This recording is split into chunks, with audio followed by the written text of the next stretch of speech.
Goeienaand Grites en welkom by vanaand se aanlyn Bybelstudie. Ek is baie opgewonde om vanaand weer hier saam met u te wees. Baie dankie dat u ingeskakel het.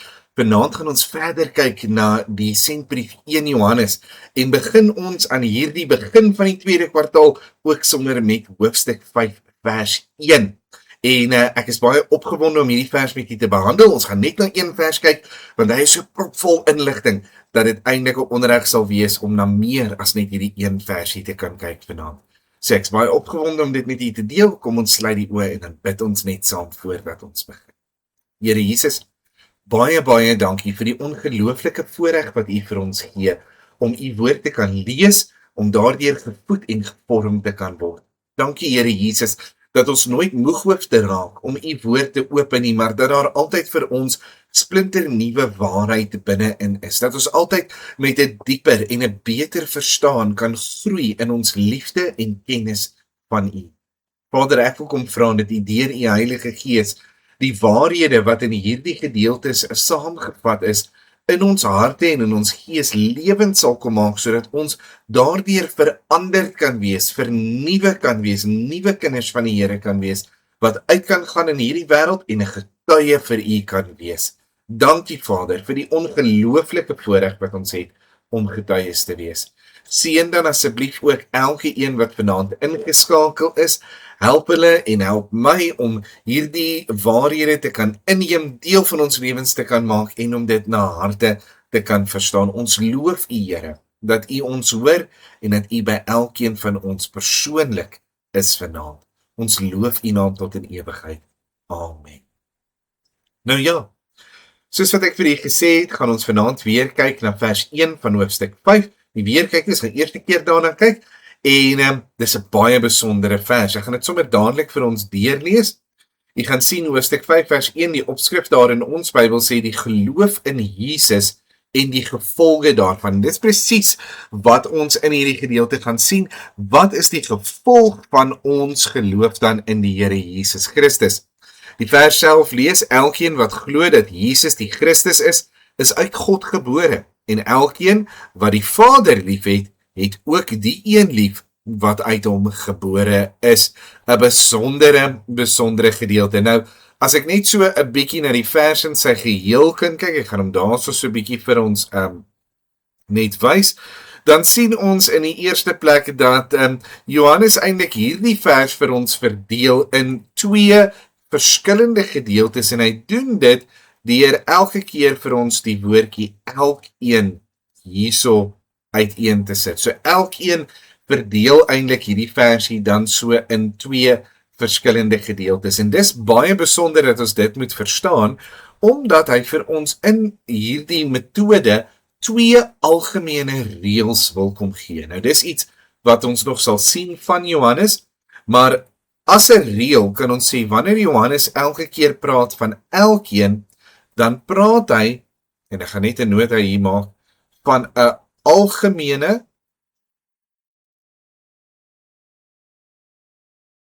toepasbare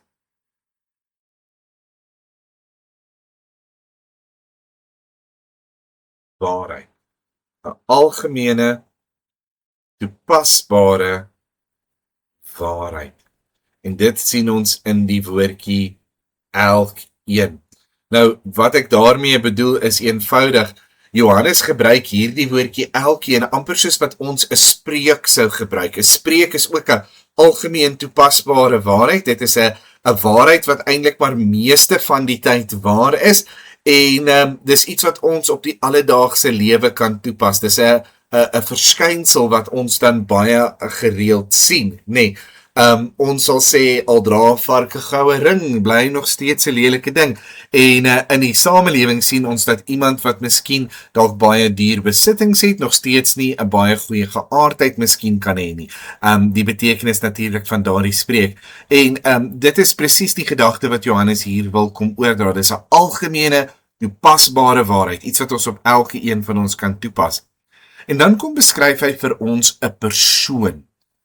Hy kom sê, wie is hierdie elkeen? Hierdie elkeen is hulle wat glo. En dis baie belangrik om dit te besef. Johannes praat nie noodwendig hier van geloof op sigself nie, maar hy praat van iemand wie geloof as karakter het. Geloof as karakter. Nou dis besonder belangrik om te verstaan. Johannes praat nie hier byvoorbeeld van iemand wat eens op 'n tyd ietsie geglo het, of iemand wat 'n vinnige waarheid aanvaar nie, maar hy praat van iemand wat identifiseer as 'n gelowige. Nou daar's 'n baie belangrike verskil tussen hierdie twee konsepte. Iemand wat byvoorbeeld 'n geloof op 'n stadium het, sal miskien sê, en ek gaan dit sommer vergelyk met 'n rugbyspan, maar hierdie rugbyspan speel vandag baie goed. Ek glo hulle speel baie goed, en in daai sin het ek daardie eenmalige geloof gehad. Maar iemand wat geloof in 'n rugbyspan sit, is 'n gelowige vir daardie rugbyspan. Met ander woorde, hulle glo, hulle plaas hulle vertroue in daardie rugbyspan. Hulle glo amper altyd dat daardie rugbyspan 'n goeie span gaan wees. En dis waarvan Johannes hier praat. Elkeen wat glo, verwys nie na die geloof as 'n aksie nie, maar die geloof as 'n attribuut of 'n gedeelte van die karakter van 'n persoon. So Johannes kom vertel ons in hierdie gedeelte dan van 'n persoon.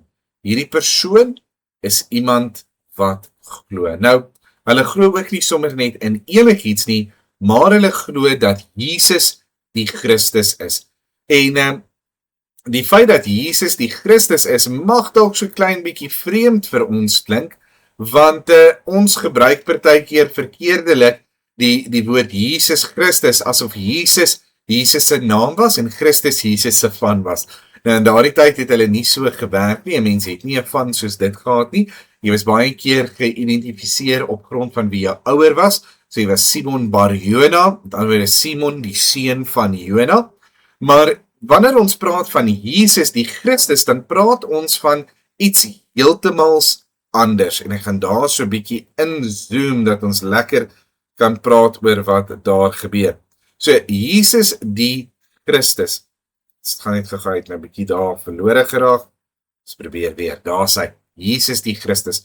Nou die term wat ons hier kry, die term Christus, is 'n baie besondere term. Dit is 'n term wat verwys het na die Messias. En daarom sal ons baie keer in die Ou Testament ook kry, dat hulle baie keer vir die Here Jesus vra, is U die Christus? Met ander woorde, hulle vra, is U die Messias? Nou hierdie term het beteken die gesalfde. Nou natuurlik gesalfde, nie in die sin dat hulle sommer salf op enigiemand gesit het nie, maar gesalfde in die sin van die een wat deur God gekies is, die een wat deur God bekragtig is, die een wat deur God daar gestel is. En ek wil sommer net hierso sê, dit beteken dan nou ook gekiesde. Die gekiesde een. Nou hierdie term, die Messias of die gesalfde, baie meer algemeen. Die gesalfde of die Christus, soos wat dit dan nou later bekend gestaan het, was 'n besondere term gewees. Dwars deur die Bybel kry ons beloftes van hierdie Messias wat sou kom. Nou die Jode het hierdie Messias verwag van so vroeg as Genesis 3 vers 15. In Genesis 3 vers 15 vind ons byvoorbeeld die vrou en die man in die tuin van Eden, nadat die slang hulle mislei het en hulle van die vrug geëet het, en die Here is besig om straf uit te rig, en dan praat hy met die slang, en hy gee hierdie belofte eintlik aan die slang, en hy sê, ek sal vyandskap stel tussen jou en die vrou, tussen jou saad, met ander woorde, die saad van die Satan, wat nou natuurlik 'n manier was om te sê, die kinders van die Satan, die bose geeste, die bose magte in die rig, en haar saad was dan nou natuurlik die seun van die mense gewees, nê? En hy praat hier van saad enkelvoud, met ander woorde, daar sal 'n enkele mens gebore wees, en daar sal hier die bose magte gebore wees, en daar's vyandskap tussen die twee.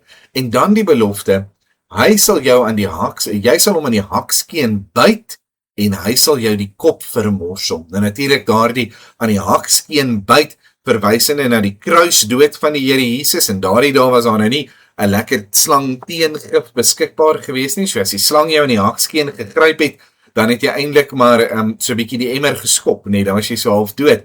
So hy het dan nou die dood van hierdie saad van die vrou veroorsaak, maar nie voordat die saad van die vrou, hierdie seun van die mens wat gebore sou word, ook die slang se kop sou vermorsel nie. Nou om 'n slang se kop te vermorsel was 'n manier om dit wat die slang as sy wapen gebruik het, die krag van die slang, weg te neem.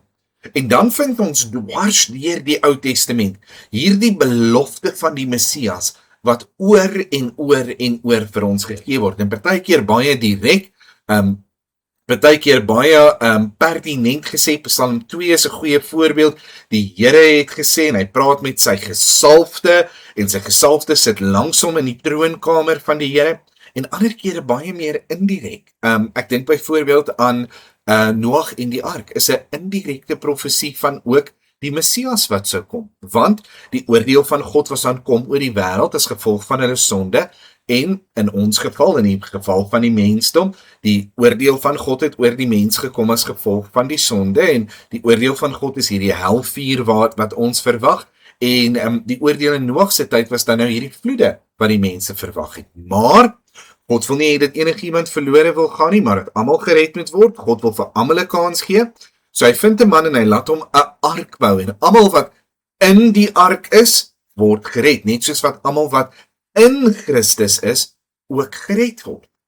En die wat in die ark was, word toe nou gered toe die oordeel van God kom en die ander vergaan. Die wat in die Here Jesus is, sal met die oordeelsdag gered word, maar die wat nie binne in die ark, binne in Christus Jesus is nie, sal vergaan. Dink byvoorbeeld aan die Paaslam. Die bloed van hierdie onskuldige lammetjie word nie in die deurposte gesmeer en as die verderwer, die engel van die dood, by hierdie huis verbygaan en hy sien die bloed aan die deur, dan gaan hierdie oordeel van God by hulle verby. Daarom dat die Nuwe Testament ook pertinent dan sê Jesus is ons Paaslam. En so kan 'n mens voorbeeld op voorbeeld op voorbeeld in die Ou Testament gebruik waar hierdie idee van hierdie een wat sal kom om die sondes van die wêreld weg te neem en om 'n plek te skep, vir ruimte te skep waar mense heen kan vlug van die oordeel van God of waar hulle gered kan word. En die Here Jesus Christus is dan nou hierdie vervulling van hierdie woord. Nee, ons sien dit baie duidelik in Johannes 4 waar hy aan die Samaritaanse vrou van alle mense bekend maak en sê hy is die Christus. Hy is die een wat hulle nog altyd verwag het. Hy is die Paaslam, hy is die ark, hy is die saad van die vrou, hy is die een wat gekom het dat Jesus die Christus is. Met ander woorde, die redder van die wêreld. En dis presies wat ons in hierdie gedeelte dan nou raak sien, nee. Elkeen wat glo dat Jesus die Christus is. En nou wil ek dit so klein bietjie vir ons net gaan vertaal, nee. So dis elkeen wat geloof as karakter het of wat 'n gelowige geword het van die feit dat Jesus die redding van die wêreld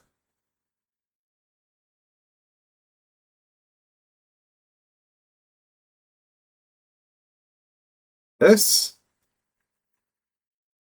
wat onder God se oordeel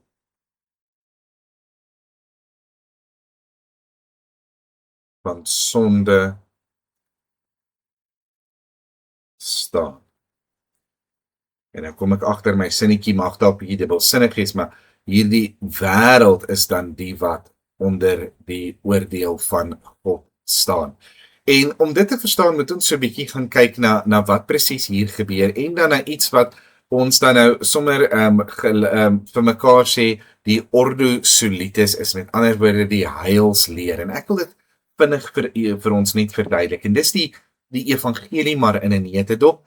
En ek gaan dit bietjie breedvoerig probeer verduidelik, maar ek hoop en ek glo dat elkeen van ons dit gaan verstaan. So, om hier te begin met hierdie evangelie, praat ek met die mens in die tuin van Eden. En daar was die mens, dis nou maar my stokmannetjie, en hy's hier in die tuin van Eden, en dan saam met hom in die tuin van Eden, daai tekentjie is die tekentjie theta, net baie lelik geteken, so kom ek maak hom net daar 'n bietjie mooier, want hierdie tekentjie verteenwoordig die Griekse letter theta, wat dan nou verwys na God, want God se naam is Theos in die oorspronklike Grieks. Nou, God en die mens is in die tuin van Eden, die Here daal in die aand wendjie neer en hy stap tussen die mense deur, en in die tuin van Eden is daar dan nou vrede tussen mens en God. En alles hierso is wonderlik. Die mens het hierso 'n onsterflike liggaam.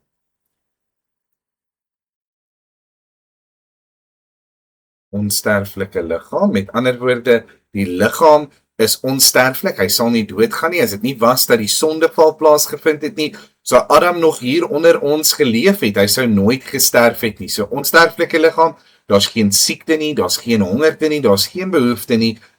Hulle is in totale vrede met hulself, met die wêreld en met God. Hulle het vrede met God, hulle het 'n onsterflike liggaam, hulle is 'n ewige wese en hulle het iets wat ons noem geestelike lewe. Nou, hierdie geestelike lewe wil ek verduidelik in die eenvoudigste manier wat ek dit regtig kan probeer verduidelik, en ek hoop dat almal my mooi kan verstaan. Toe die Here die mens gemaak het, maak hy die mens baie anders as die res van die diere. En as ons die skepingsverhaal so bietjie gaan lees, dan kom 'n mens dit eintlik baie mooi agter. En een van die maniere waarom mense dit agterkom is in die manier hoe God net sê het hy die skepping gedoen het. Wanneer hy die voëls skaap, dan sê hy, God het gesê laat daar diere in die lug wees, en die volgende oomblik was die lug vol van voëls. En hy het gesê laat daar visse in die see wees, en die volgende oomblik was daar visse in die see. Nou hierdie voëls in die lug en die visse in die see, wanneer hulle geskape word, is hulle dadelik lewendig. Met ander woorde, hulle beweeg, hulle swem, hulle spring, hulle vlieg, hulle val, hulle doen hulle ding net soos wat hulle dan nou nog in 'n groot skaal vandag doen. Maar wanneer God by die mens kom, maak hy die mens anders. Hy vorm die mens uit die stof van die aarde, en dan wanneer hy die mens klaar geskape het, lê die mens dood op die aarde neer. Daar's geen beweging nie, want daar's nog een bestanddeel wat God in die mens wil insit, wat hy in geen van die ander diere ook bygevoeg het nie. En dit is, God blaas sy eie asem. Net so vir interessantheid, die Hebreëse woord vir asem en die Hebreëse woord vir gees is presies dieselfde woord. So God blaas van sy asem binne in die mens, en dan sê die skrif vir ons, hy het 'n lewende siel geword. Met ander woorde, God skape 'n wese wat gedeeltelik in die biologiese wêreld is en gedeeltelik in die geestelike wêreld, of gelyktydig in die biologiese en in die geestelike wêreld. En hierdie gees wat die Here vir ons gegee het, lewe, dit maak dat ons 'n verhouding met die Here kan hê, dit maak dat ons hierdie ewige wese is wat nooit eintlik sal kan sterwe nie, en dit maak dat ons in 'n sekere sin baie van God se eie attribute in onsself dra. Onsterflikheid, die vermoë om besluite te kan neem, om te beplan, om gedagtes te kan dink, om self te kan besluit wat om te doen. Allerlei sulke dinge word dan nou vir ons gegee as 'n lewende siel. God plaas toe nou die mens in die tuin, en hy sê vir die mens, jy mag van al die bome in die tuin mag jy eet, maar van die boom wat in die middel van die tuin staan mag jy nie eet nie, want, en hier kom die waarskuwing, as jy daarvan eet sal jy sekerlik sterwe. Nou ons ken die verhaal, Eva het gegaan na die boom toe, die slang het haar 'n gat in die kop gepraat, Eva het die vrug gevat, sy het vir Adam gegee, en Adam het daarvan geëet. Want hulle het geglo, hulle sal sekerlik nie sterwe nie. En wat toe gebeur is presies die teenoorgestelde.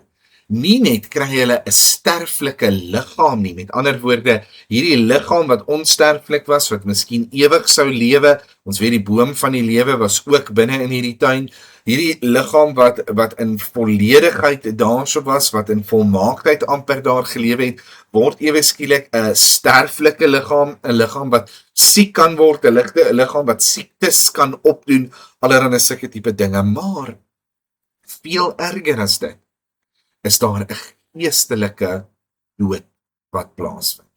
En daardie geestelike dood is 'n onmiddellike geestelike dood wat plaasvind.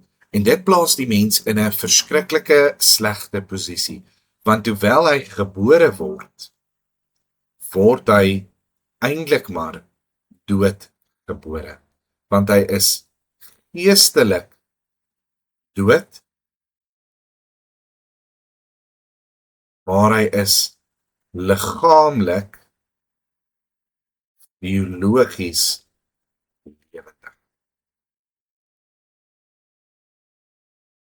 En hierdie dood ongelukkig is onerflik, nie onerflik nie, oorerflik.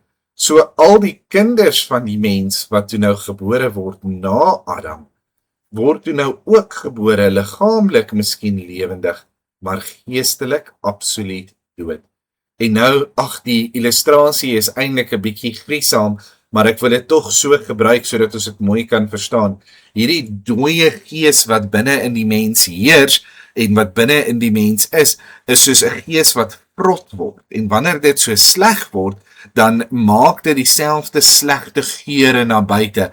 En dit word toe nou ook geopenbaar in sonde waarin die mens gebore en ontvang was. En daarom skryf Dawid in Psalm 51 vers 7 byvoorbeeld, kyk, in sonde is ek gebore en in ongeregtigheid het my moeder my ontvang.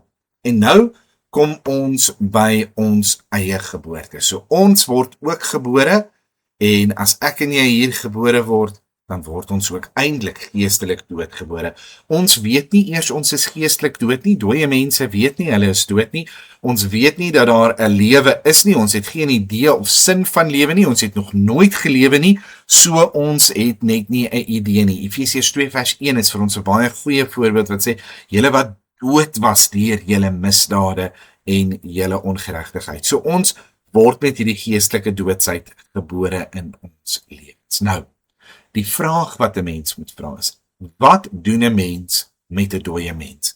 En die antwoord, hoewel dit 'n bietjie cru is daardie dooie mens gaan na 'n begrafplaas. Jy begrawe 'n dooie mens. Nou, die liggaam word hier in aarde in die grond geplaas, maar die geestelike begrafplaas, en julle gaan nou maar my vuur hierso moet verskoon, die geestelike begrafplaas is dan nou die poel van vuur. Johannes noem dit in Openbaring die tweede dood.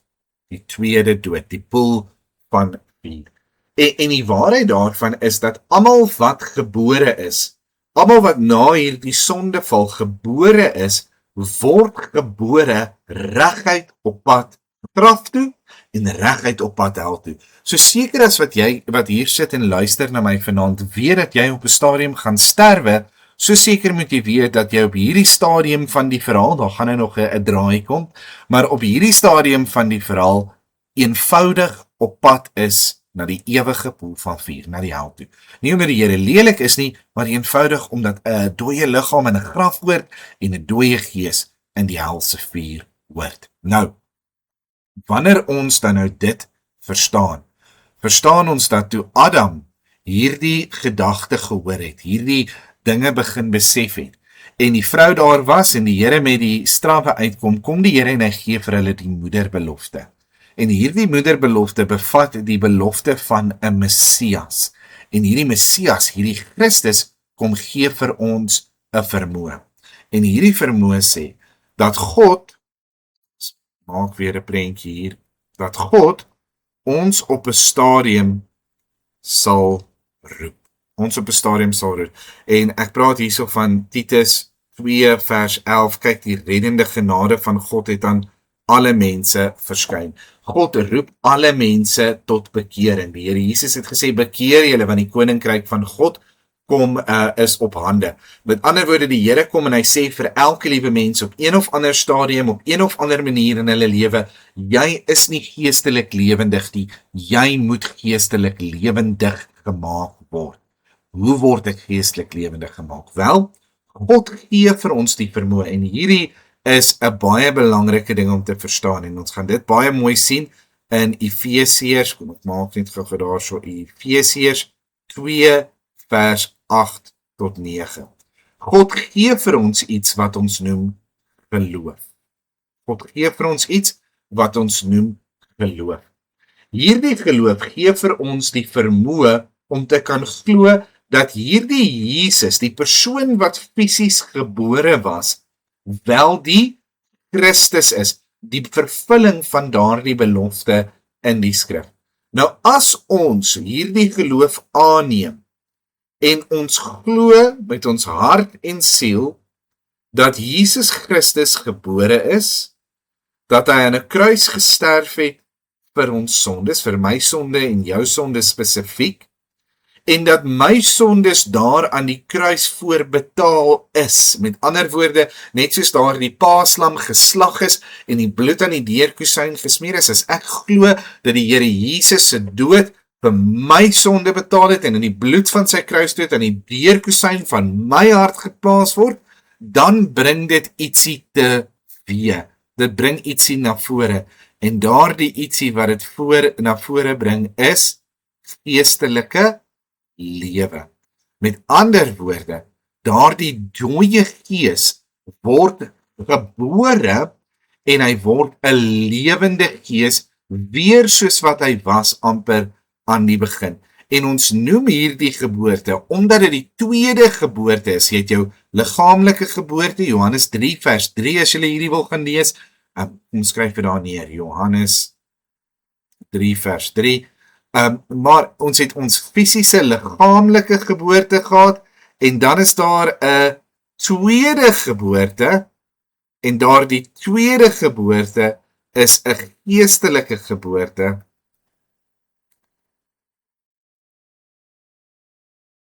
en dit noem ons, ek sal seker al kan raai teen hierdie tyd, wedergeboorte.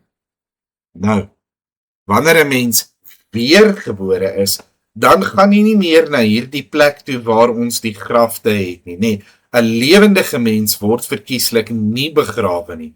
So dan beweeg ons weg van daardie helvuur af, maar ons beweeg dan na 'n plek van ewige lewe. Ek kan nie die hemel teken nie, so ek teken sommer net daar so die pearly gates. Kom ons sit so 'n paar wolkies daar rondom. Dink as ek nie verduidelik het nie, sou niemand my Pictionary daar gevang het nie, maar dan gaan ons na die hemel toe, na daardie plek wat die Here Jesus dan nou vir ons voorberei. En hierdie is die evangelie. Dis wat dit beteken as Johannes sê, iemand glo dat Jesus die Christus is. Hulle glo dat hulle doodgebore is. Waarom is dit hiervan deel? Wel, as jy nie glo dat jy doodgebore is nie, dan glo jy ook nie dat daar 'n behoefte is aan 'n Christus nie. Hoekom sal jy dan nou 'n redder nodig hê as jy klaar lewe, as jy geen probleem het nie? So om te glo dat jy 'n redder het, is om te glo dat jy redding nodig het, so jy glo dat jy geestelik doodgebore is. Jy word 'n gelowige, 'n oortuiger, deur die geloof wat God vir jou gee, van die Here Jesus Christus, dat hy hierdie belofte van Genesis 3 vers 15 kom vervul het. Daardie geloof wat jy dan in die Here Jesus plaas, maak dat God vir jou 'n tweede geestelike geboorte beleef, en hierdie tweede geboorte noem ons wedergeboorte, en daarna is jy dan nou 'n heilige, 'n kind van die Here, en is jy op pad na die hemel toe. Dis die evangelie, dis wat dit beteken om 'n kind van die Here Jesus te wees. Nou sê Johannes eintlik maar vir ons presies dieselfde ding hier. So hy sê, elke ene wat glo dat Jesus die Christus is, met ander woorde dat Jesus hierdie een is wat vir ons redding bring, hy sê hy is uit God gebore. Nou hier kom die geboorte weer na vore, en natuurlik verwys hy hierso nou na wedergeboorte. Hy verwys na daardie geestelike geboorte.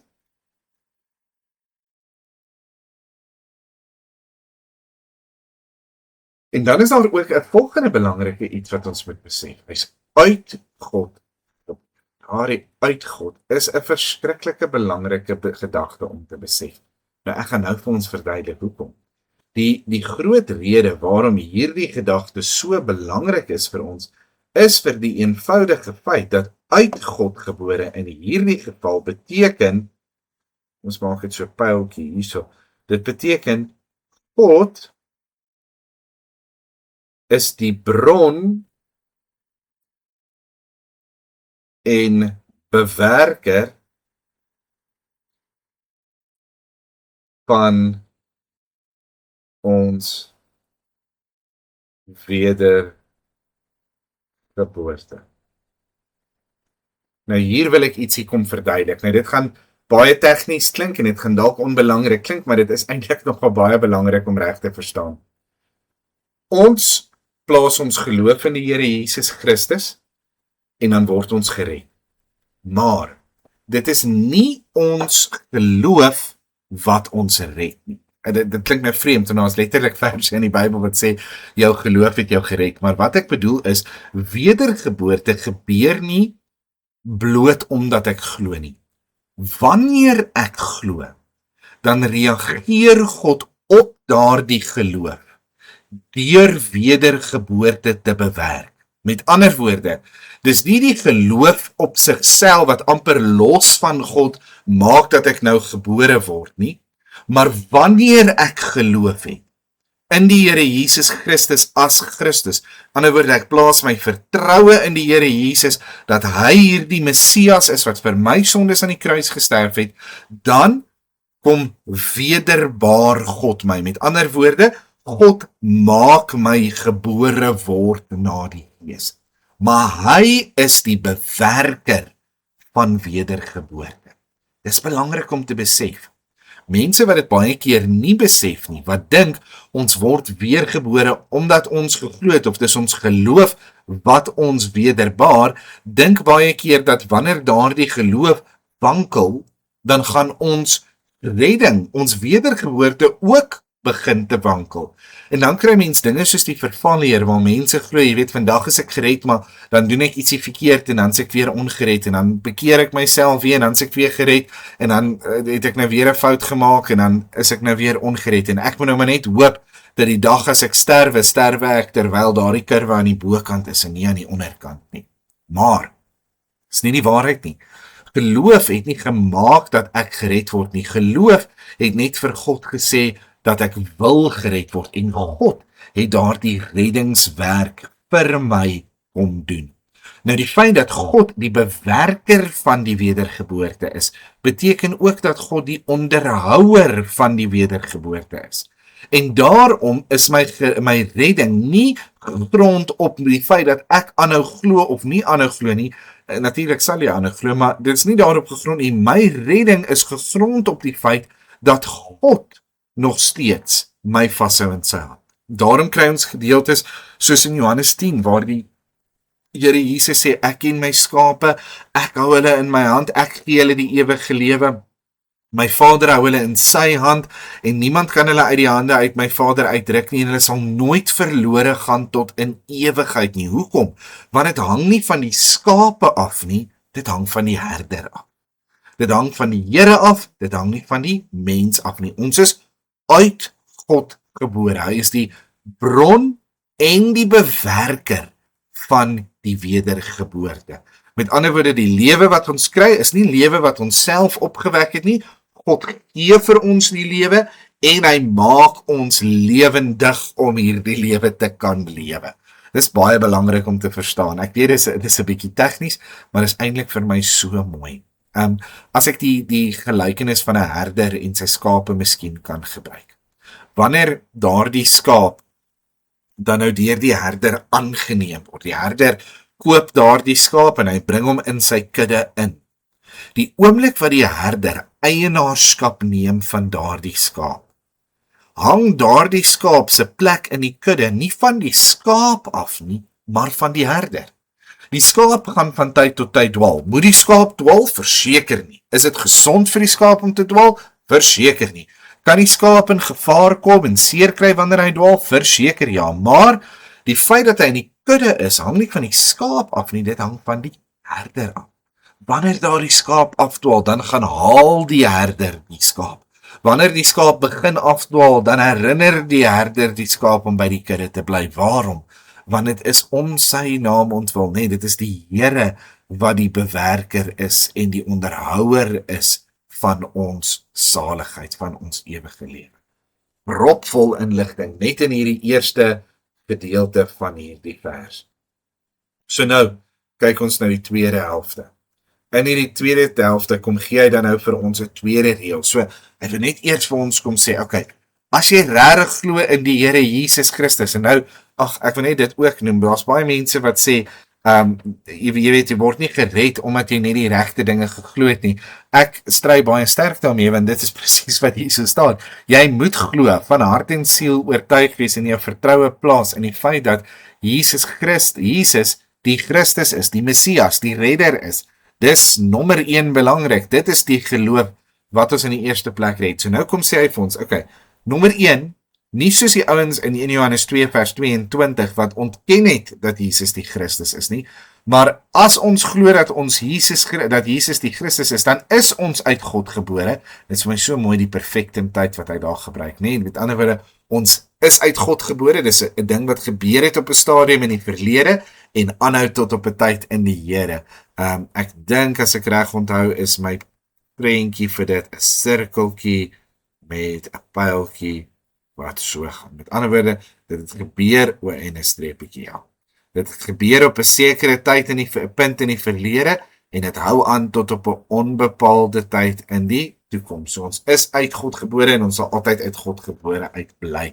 Sommige net so interessant uit die taalkunde uit. Nou, as ons na die volgende gedeelte kyk, elkeen wat die Vader lief het, het ook die een lief wat uit hom gebore is. Nou, hierdie is baie, baie interessant. Ek moet sê, toe ek dit die eerste keer gelees het, het ek dit verkeerd interpreteer. Want ek het gedink, omdat ons nou net oor die Here Jesus gepraat het, dat hy hier sê, elkeen wat die Vader lief het, het ook die een, en ek neem toe amper dadelik aan die een verwys na Jesus, wat uit hom gebore is nie, want hy is toch sy enige gebore seun. Maar as ons baie mooi na hierdie gedagte kyk, dan sien ons hierdie uit hom gebore, verwys weer baie sterk terug na dit wat ons nou net hier gesien het, uit God gebore. So, hy herhaal amper hierdie sinnetjie hierso. Ek meen, ons kan eintlik tegnies, soms so met 'n groen glimpen, ek weet nie wat nou daar gebeur nie, ons maak dit mooi. Met 'n groen glimpen sê, uit God gebore, en dan sien ons presies, dan sien ons presies dieselfde gedagte hieronder, en daarin gee hy vir ons 'n leidraad van wat hy hier bedoel. Nou, in die boonste gedeelte het ons baie duidelik gesien, praat hy van 'n gelowige, en daarom praat hy ook hier, hierdie een waarvan hy praat, is dan ook 'n gelowige. So wat sê hy? Hy sê, elkeen wat die Vader lief het. Nou natuurlik, hierdie een is baie, baie eenvoudig, dis elkeen wat sê, ek het God lief. En wat is die reël van elkeen wat God lief het? Wel, hy het ook die een lief, en nou sien ons hierdie een is uit hom gebore, met ander woorde, 'n gelowige lief. Hy het ook 'n gelowige lief. En wat ons hierin baie duidelik sien is, liefde vir God beteken amper dieselfde nie, maar lei noodwendig tot liefde vir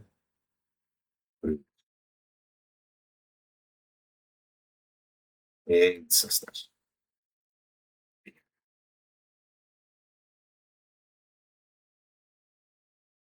Met ander woorde, ons het in hoofstuk 4, en ek hoop jy sal nou al kan onthou tot in verlede kwartaal toe ons nou baie na hoofstuk 4 gekyk het, maar in hoofstuk 4 baie duidelik gesien die hoë waarde wat Johannes plaas op broederliefde in die gemeente, en waar hy eintlik in geen onduidelike terme sê nie, dat as jy 'n kind van die Here is, dan sal jy ook 'n liefde hê vir ander kinders van die Here.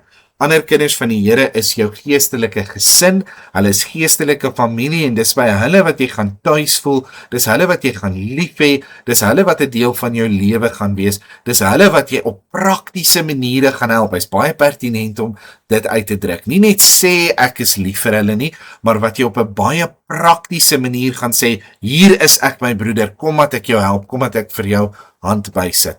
Hy sê, dit is 'n teken van iemand wat God lief het, en dit was die hele trant van hoofstuk 4, en hier in hoofstuk 5 kom hy dan nou eintlik, en hy kom bevestig dit net weer, en hy sê vir ons, goed, hoe weet jy is 'n kind van die Here? Wel, jy het 'n gelowige geword in die feit dat die Here Jesus Christus vir jou aan die kruis gesterf het. Met ander woorde, jy het geglo en jy getuig daarvan dat die Here Jesus die Christus vir jou lewe is. En hy sê, en die tweede teken wat ons hier sien is, as jy die Vader lief het, dan het jy ook die lief wat uit hom gebore is.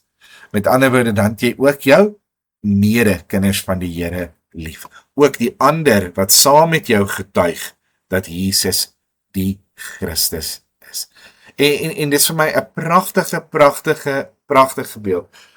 As ek terugkom by hierdie opskrifie wat ons hier so gesien het, dan kan 'n mens dit verseker by geloof begin en sê, as jy waarlik geloof het in die Here Jesus Christus, dan is een van die gevolge daarvan dat jy uit God gebore sal wees. Met ander woorde, God gaan vir jou lewe skenk wat van nergens af voel asof dit kom nie, maar dit kom uit die hart van die Here uit, dis deur sy krag en hy onderhou dit. God sal vir jou regtig geestelik kom, lewend maak. As ons weer kyk hier na ons prentjies hierso, dan sien ons, God gaan regtig deur hierdie geloof vir jou 'n geestelike lewe kom gee, 'n tweede geboorte, 'n geestelike geboorte, 'n wedergeboorte. En die tweede teken is, hierdie geloof gaan homself uitdruk in broederliefde. Met ander woorde, hy gaan homself nou regtig kom express, as ek nou die mooi Engelse woord kan gebruik, wanneer hy liefde wys vir ander kinders van die Here. As ek na hierdie gedeelte kyk, dan inspireer dit my in twee aspekte. Dis hierdie twee gedagtes wat ek regtig vanaand by u wil los, en vra dat u daaroor gaan dink in die dagse lewe en in die gang in u handelinge met die wêreld. As u waarlik geloof in die Here Jesus het, prys hom, dat hy vir ons hierdie ongelooflike geskenk van wedergeboorte gegee.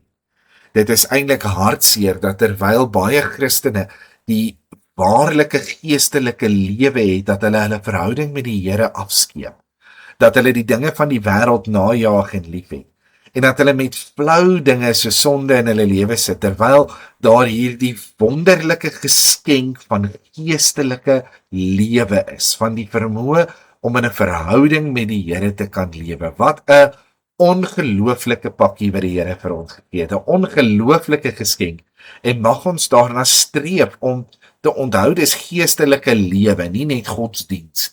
Dit is 'n lewe wat ek kan leef in die Here Jesus Christus, 'n toekoms waarna ek kan uitsien, 'n kindskap wat ek kan uitleef, 'n verhouding wat ek met my Here kan hê. Mag ons geïnspireerd wees om nog dieper in hierdie geestelike lewe in te delf en te leef daarin. Nie net te leef nie, maar in volheid en oorvloed te kan leef, soos die Here Jesus beloof het.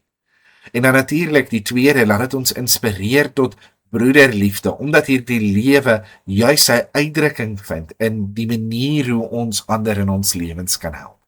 'n Wysheid is om te sê dat as 'n mens sukkel om die lewe te ervaar wat die Here vir jou geskenk het, reik jou hande uit na 'n broeder. Reik jou hande uit na 'n suster en gee vir hulle die hulp wat die Here van jou verwag om vir hulle te gee. Staan hulle by, beer hulle op, en jy sal ervaar hoe die vlam van God se lewe weer helder en vol brand in jou lewe. Mag die Here elkeen van ons genade gee, mag hy ons seën, mag hierdie lewe ons oorweldig en deel word van elke oomblik van ons lewe, en mag die geestelike lewe so pertinent vir ons wees, dat ons fisiese biologiese lewe soos tweede prys lyk. Kom ons eer die Here in gebed. Here Jesus, baie dankie. Is nie genoeg om vir u te dank vir die geskenk van wedergeboorte. Here, ons het nie geweet dat ons verlore was. Ons was totaal verdorwe, ons het almal gedwaal soos skape, ons het nie een God gesoek nie, ja nie een nie, ons beste werke was soos besoedelde kleed, ons was dood in ons sonde en in ons misdade, ons was sonder hoop en ons was sonder God, maar u Here het u lig oor ons laat skyn. U het ons die gawe van geloof gegee, Here, en u het toe ons daardie geloof aanneem, vir ons kom geestelik lewendig maak. Brand hierdie lewe, Vader, soos 'n helder vlam in ons binneste. sodat ons daardie lewe ten volle kan uitleef, sodat ons die vrug van ons geestelike lewe kan ervaar, sodat ons daarin gevoed en gevul en opgebeur kan word, sodat ander dit in ons lewens kan raak sien, sodat die dood geen krag mag hê nie, maar dat ons in hierdie geestelike ewige lewe saam met U sal lewe, uit U sal lewe en deur U sal lewe tot in ewigheid. Here Jesus, dankie dat U die Messias, die Christus en die Here is. Dankie dat U vir elkeen van ons sondes, dankie dat U vir my sondes aan die kruis van Golgotha gesterwe het. En dat daardie griesame beeld, daardie bloed en daardie hout betaal het, sodat ek hierdie geestelike lewe mag hê. Aan U, o Here, al die eer van ons harte, al die aanbidding van ons harte. U alleen is ons lof en eer waardig. Tot in ewigheid met ons dit. Amen. Baie dankie dat U ingeskakel het vanaand. Ek glo en vertrou dat hierdie gedeelte vir U so kosbaar was soos wat dit vir my was. Ek dank die Here vir die geleentheid wat ons het om sy skrif te kan open en daaruit gevoed en geleer te word. Mag die Here ons elkeen ryklik seën. En dan sien ek U weer volgende week. Dan kyk ons na die volgende paar verse in 1 Johannes 5. 'n Heerlike aand vir elkeen. Totsiens.